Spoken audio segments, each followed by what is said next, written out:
Good day. Welcome to another Atari 8-bit gameplay video. Today I've got Donkey Kong, the conversion to the Atari of the Nintendo arcade game. Now this, actually I'm going to reset it so we can see the title screen, which is thrilling. And you get, here's the what I've come to realize in making these videos is the somewhat familiar arcade conversion interface. I'm not sure if this was done by Atari or, yeah, I think this conversion was done by Atari, and this is the interface they seem to like to slap on their arcade boards at the time. So you have a difficulty setting, which it's not obvious what the difficulties mean, but they're represented by in-game objects. This is I'm going to say a barrel, a springboard type thing, or well, actually that's the springy things that come flying at you on one of the levels. There's a pie. I think that's a pie. There's a flame thing, and a hammer. But the barrel is the easiest one, and then the other option you have is 1 or 2 players. So let's give this a go. I very much remember playing this in the arcades. I have a strong memory of being at the Sunshine. Whoop, that was not smart. The Sunshine Ski Resort, about an hour and a half outside of Calgary,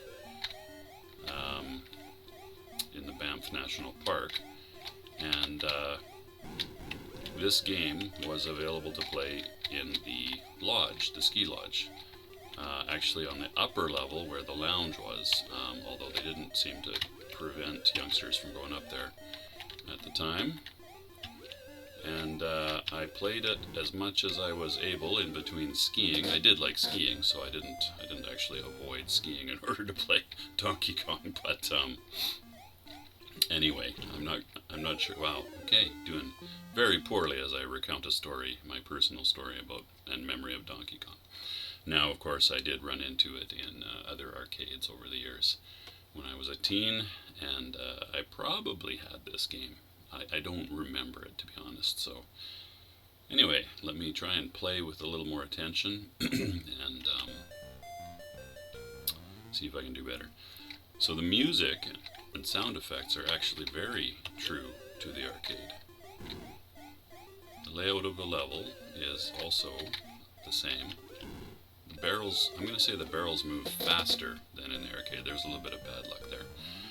So as Donkey Kong chucks those barrels at you, or Kong, I don't know where the donkey part came from. Probably a translation thing from the Japanese, but it certainly stuck. The barrels come flying down at you. They can drop down any ladder. It's a bit random, and your goal is to get up there and rescue Pauline, I think her name was at this point. These were new characters at the time, I believe. Like Mario, I don't think was even named, even though it's clearly. Don't try to jump over the flaming flames. I think you can or could in the arcade if you timed it right, but they're pretty tall. I think it's difficult. So the objective of this level is to remove all of the rivets from the construction site that you're on, running around with your little overalls and baseball cap. Mario, non-Mario, there's some bonus items on this level you can pick up for points.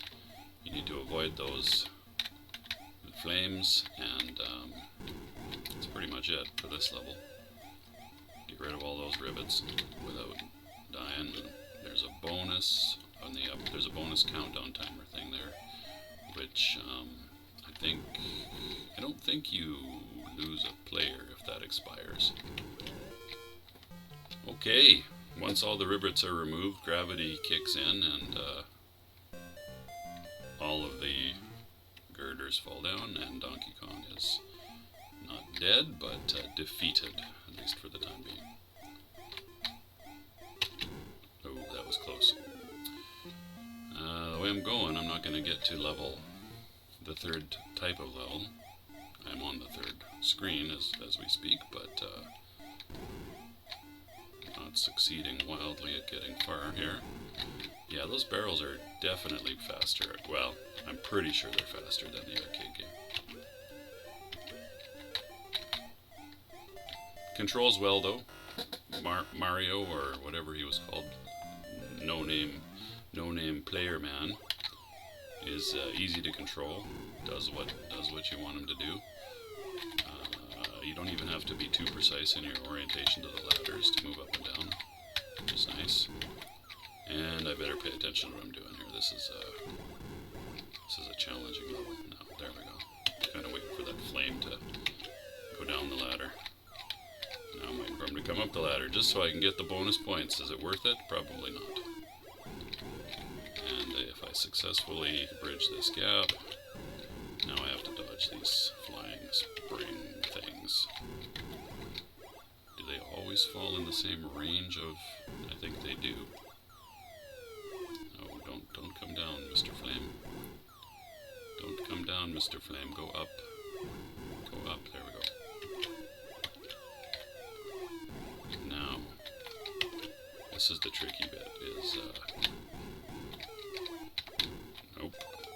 Nope. I think that's it. Aw, very sad. So very sad. I wonder if the difficulty setting allows you to start on different levels. Let's see. Oh yes, that's the third level. So, what was it? It was spring was the second one? Yep. Let's try the third one, the pie. See what that does. Good sounds and music. Oh. Odd. The barrels are moving. Slower now. What is that? So I don't typically go for the hammers, or at least not on this level, but there was a lot of barrels to deal with just there. So the hammer is a bonus item where for a short while you can destroy the barrels. And the flaming flames. Alright, there's a lot of barrels, so this is the obvious challenge, is how many things you need to dodge. I was hoping, and maybe it'll be true yet, that you can start on the fourth type of screen. I think it's just the 4 in this game. Pretty sure it's just the 4. I'm also pretty sure that I never got to the fourth type of screen when playing in the arcade. Probably I've done it on MAME over the years. I've definitely seen it.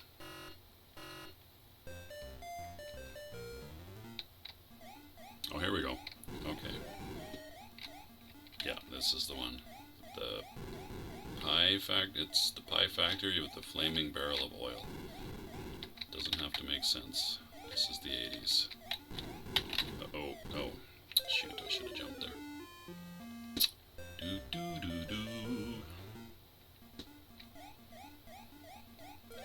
pies, I assume, are deadly. And three flaming flamers to deal with on that thing. Can you squash the pies? You can. Alright, while you're holding the hammer though, swinging the hammer madly, bam, bam, bam, bam, bam, bam, bam, bam, bam, you cannot climb a ladder. Whoa. Now the conveyor belts obviously fling you around a little bit, willy-nilly. Get my bone. I died trying to get the bonus item. That's a solid way to go. When you're paying money for a game, which obviously I'm not, but I don't think the flames will come down. Oh, they will come down to the conveyor belt. Oh, and the conveyor belt changes direction. Who knew? Oh. Will they come down here? Maybe that's a way to get... Oh, go away. Ooh, hard to do on the conveyor belt. That's probably it. Sigh. Le sigh. Game over. Pie, flame, one hat. I think that was the pie level. Flame. Oh no, hammer. Okay, was that the flame level?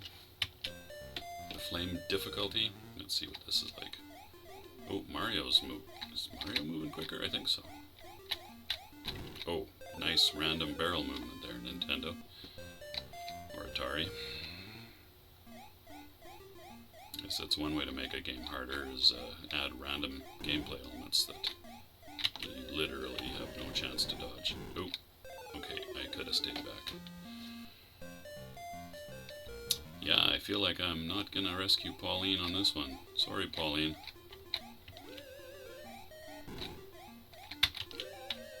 Let's pick up the hammer, get a few points at least.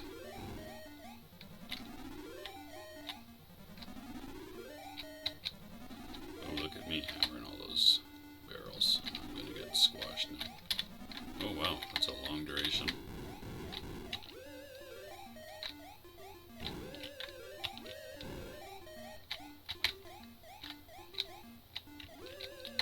I am gonna rescue Pauline. Spoke too soon. Oh, and here we are right back to the factory. And everything's moving fast. Holy! Look out for the fire!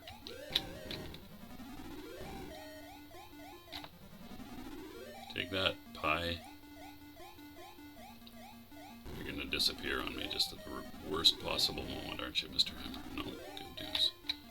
Good news. Oh, okay, let's see if I can get to the, at least up to this level for the first time. Hey, look at me go. I teleported over to Pauline. If I had teleport powers, what am I doing like a schmuck running around on these levels? I should teleport up, grab Pauline, and teleport away.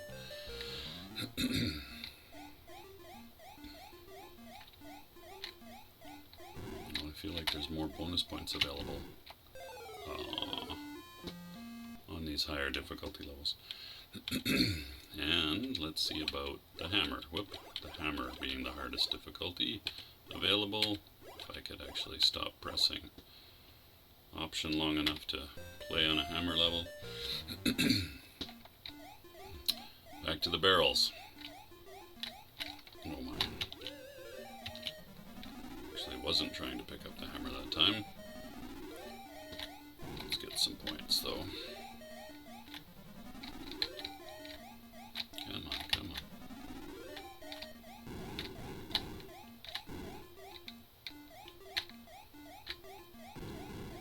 Sometimes the randomness works in your favor. Oh my, that was that was a lot of barrels.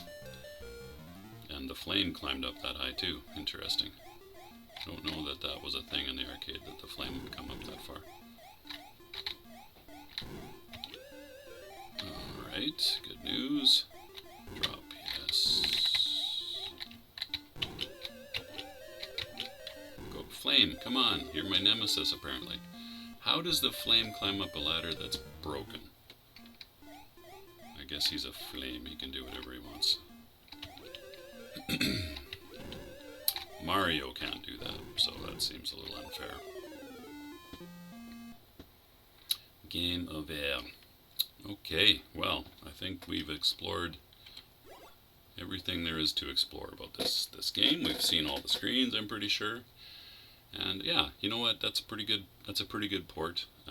You know, the stretched aspect ratio thing is something I didn't mention, and it was pretty much standard for these conversions back in the day, which you can argue was a bad thing. I don't know why it was done. I think people didn't want to, so I think the programmers probably didn't want to have part of the screen that wasn't filled with the gameplay board, the game board. Televisions, of course, were always in that aspect ratio, 4:3, 4 wide, 3 tall, 3 units. And arcade games were both. Sometimes they were mounted in that 4:3 mode, so what we would call a landscape today, and sometimes they were mounted vertically in sort of a portrait mode. A lot of the games were in portrait mode. So the CRTs, even though they still scanned in the same way, but they were mounted and programmed so that they were in that taller orientation. Oh, hey, look at this. Blathering away, and now we get to see something that they didn't include in the actual gameplay.